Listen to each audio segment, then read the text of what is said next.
Assalamualaikum warahmatullahi wabarakatuh. Salam kemanusiaan. Shalom Bagana. Sahabat Bagana dimanapun Anda berada, kita kembali jumpa di Studio Bagana di Menara 165. Bersama saya, Yadi Muhammad. Pembersihan puing Musola Al-Ghoz ini selesai. Total jumlah korban 61 orang dan tidak bertambah. Suara Bagana, Jakarta. Pembersihan puing reruntuhan gedung musola Pondok Pesantren Al-Ghoz ini Buduran Kabupaten Sidoarjo, Jawa Timur telah selesai dilakukan pada Selasa 7 Oktober 2025 dini hari. Alat-alat berat sudah menyelesaikan pekerjaannya dengan baik. Hingga pagi ini Selasa 7 Oktober sudah tidak ada lagi aktivitas alat berat di lokasi kejadian. Potongan beton, bangunan, dan puing lainnya yang sebelumnya menumpuk di lokasi kejadian kini telah rata dengan tanah. Seluruh petugas pencarian dan pertolongan Search and Rescue SAR pun telah memastikan tidak ada lagi korban jiwa yang ditemukan. Tandanya operasi SAR di bawah koordinasi Basarnas telah selesai dilakukan. Dari seluruh rangkaian operasi SAR yang telah dilakukan, didapatkan 61 jenazah dari balik puing reruntuhan, termasuk 7 potongan bagian tubuh yang saat ini masih proses identifikasi oleh pihak Disaster Victim Identification atau DFI. Alhamdulillah sekarang sudah rata dan ditemukan 61 korban jiwa, ungkap Deputi Bidang Penanganan Darurat BNPB Maijen TNI Budi Irawan Selasa 7 Oktober 2025. Adapun 7 potongan tubuh sampai saat ini belum dapat dipastikan apakah berasal dari 2 korban yang menurut data posko darurat masih dalam pencarian. Jawaban itu akan segera diketahui setelah seluruh proses identifikasi selesai dilakukan. Masih ada 2 dari data kami sebelumnya masih dalam pencarian, tetapi ada 7 body part atau potongan bagian tubuh yang ditemukan. Nanti kita akan tunggu proses DFI untuk memastikan apakah itu adalah dari 2 korban itu atau bukan, jelas Budi. Sementara itu jumlah korban secara keseluruhan tercatat adalah sebanyak 165 jiwa, di mana sebanyak 104 dinyatakan selamat dengan rincian 4 masih dalam perawatan, 99 telah kembali ke rumah setelah perawatan dan 1 jiwa tidak memerlukan perawatan.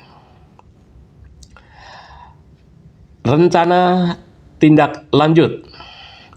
Dengan selesainya pembersihan puing yang sejalan dengan berakhirnya operasi SAR, maka rencana tindak lanjut memasuki fase peralihan menuju pemulihan, rehabilitasi, dan rekonstruksi.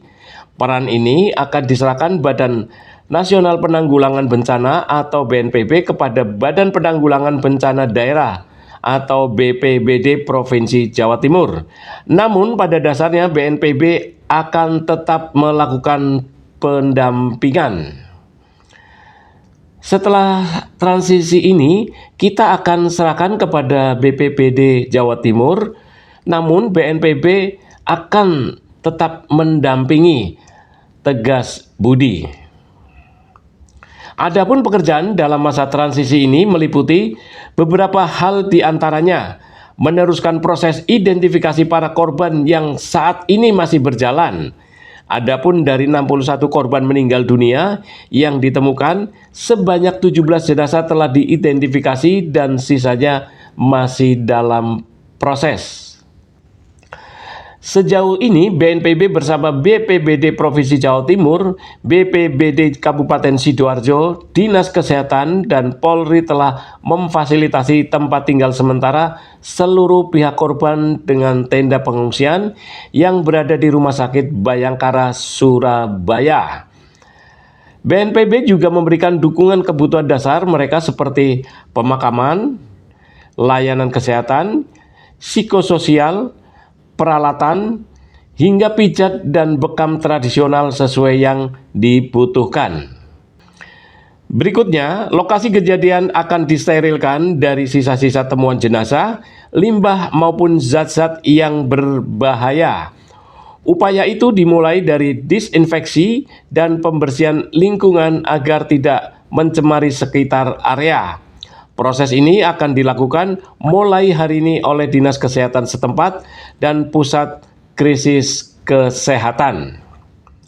Di samping itu, tim juga akan meninjau kembali tempat pembuangan puing dengan tujuan mencari objek potongan tubuh manusia yang bisa jadi terbawa oleh truk pengangkut sampai titik akhir pembuangan. Adapun hal yang tidak kalah penting, BNPB akan berkoordinasi dengan pihak Kementerian PU untuk melakukan investigasi dan audit struktur bangunan lain yang masih berdiri. Hal ini dilakukan dengan harapan agar kejadian serupa tidak terjadi di kemudian hari. Sesuai arahan Bapak Presiden RI Prabowo Subianto, kita juga akan mendampingi seluruh asesmen semua bangunan yang ada agar kejadian serupa tidak terjadi di kemudian hari. Pungkas Budi. Sementara itu, pihak Polda Jawa Timur telah membawa beberapa barang bukti dari lapangan untuk proses penyelidikan lebih lanjut terkait penyebab runtuhnya bangunan musola 4 lantai tersebut. Di samping itu, Polda Jatim juga telah meminta beberapa saksi untuk memberikan keterangan untuk menggali fakta di lapangan. Demikian yang bisa saya infokan. Wabillahi taufik walhidayah. Wassalamualaikum warahmatullahi wabarakatuh. Salam kemanusiaan. Salam Bagana.